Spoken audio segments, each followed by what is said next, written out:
આ સાથે સમાચાર સામે આવી રહ્યા છે। ભાવનગરમાં અસામાજિક તત્વોનો આતંક સામે આવ્યો છે। સમાચાર પ્રાપ્ત થયા જેમાં ભાવનગરમાં અસામાજિક તત્વોનો આતંક જોવા મળ્યો છે। ખંડણીના નામે વેપારીઓને ધમકીઓ આપવામાં આવી। આ સાથે અલંગ સ્ક્રેપના વેપારી પાસેથી ખંડણી માંગી હતી, જેમાં જુબેર ઉર્ફે પપ્પુ નામના શખ્સે ખંડણી માંગી હોવાનું સામે આવ્યું। જાનથી મારી નાખવાની પણ ધમકી આપવામાં આવી હતી। આ સાથે જ વેપારીએ પોલીસ ફરિયાદ કરી છે। પોલીસે ધમકી આપનારને ઝડપી પાડ્યો છે।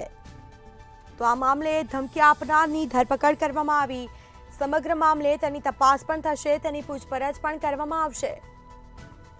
તો સમાચાર સામે આવી રહ્યા છે, જેમાં જાનથી મારી નાખવાની ધમકી આપતો હતો યુવક। ખંડણીના નામે વેપારીઓને ધમકી આપતો હોવાનું સામે આવ્યું છે।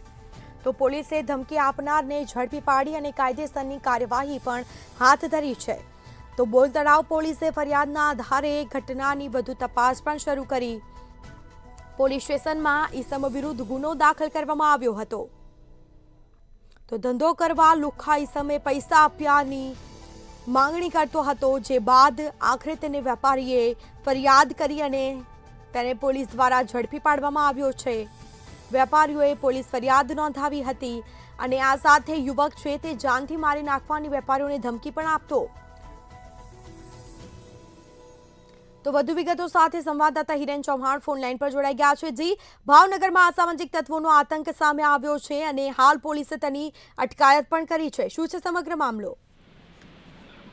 સ્મિતા, ચોક્કસ જણાવું તો ભાવનગર શહેરમાં અસામાજિક તત્વોનો આતંક છે દિવસે ને દિવસે વધતો જાય છે। 2-3 દિવસ પૂર્વે જ ભાવનગર શહેરના રૂવાપરી રોડ પર ખંડણી માંગવાની ઘટના સામે આવી હતી, ત્યારે વધુ એક ઘટના છે તે કુંભારવાડા વિસ્તારની સામે આવી છે। કુંભારવાડા વિસ્તારમાં આવેલ જે વીઆઈપીના જિલ્લા છે તે આગળ અલંગના સ્ક્રેપના જે વેપારી છે તેમની પાસેથી જુબેર ઉર્ફે પપ્પુ પઠાણ નામનો જે વ્યક્તિ છે તેમને ફોન દ્વારા તેમની પાસે ખંડણી માંગવામાં આવી હતી અને ત્યારબાદ તેમની જે સાઈડ હોય છે તેને રૂબરૂ પણ જઈને તેમને જો ધંધો કરવો હોય તો મને તમારા ખંડણી દેવી પડશે તેવા પણ કીધું હતું અને જો ખંડણી નહીં આપે તો તમને મારી નાખવાની પણ ધમકી આપવામાં આવી હતી।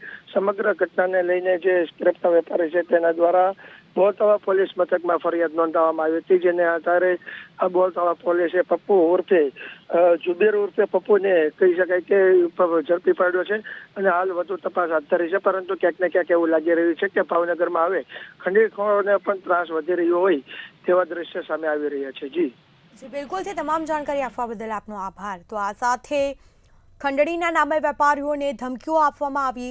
અલંગ સ્ક્રેપના વેપારી પાસેથી ખંડણી પણ માંગી હતી। જુબેર ઉર્ફે પપ્પુ નામના શખ્સે ખંડણી માંગી અને જાનથી મારી નાખવાની વેપારીને ધમકી પણ આપતો હતો। તો વેપારીએ આ મામલે પોલીસ ફરિયાદ પણ કરી હતી। ઈસમ વિરુદ્ધ ગુનો દાખલ કરવામાં આવ્યો। પોલીસે ફરિયાદના આધારે તપાસ કરી અને જે બાદ તેની અટકાયત કરવામાં આવી છે। તો આ ઈસમની અટકાયત કરવામાં આવી છે। સમગ્ર મામલે તપાસ કરવામાં આવશે, તેની પૂછપરછ પણ કરવામાં આવશે।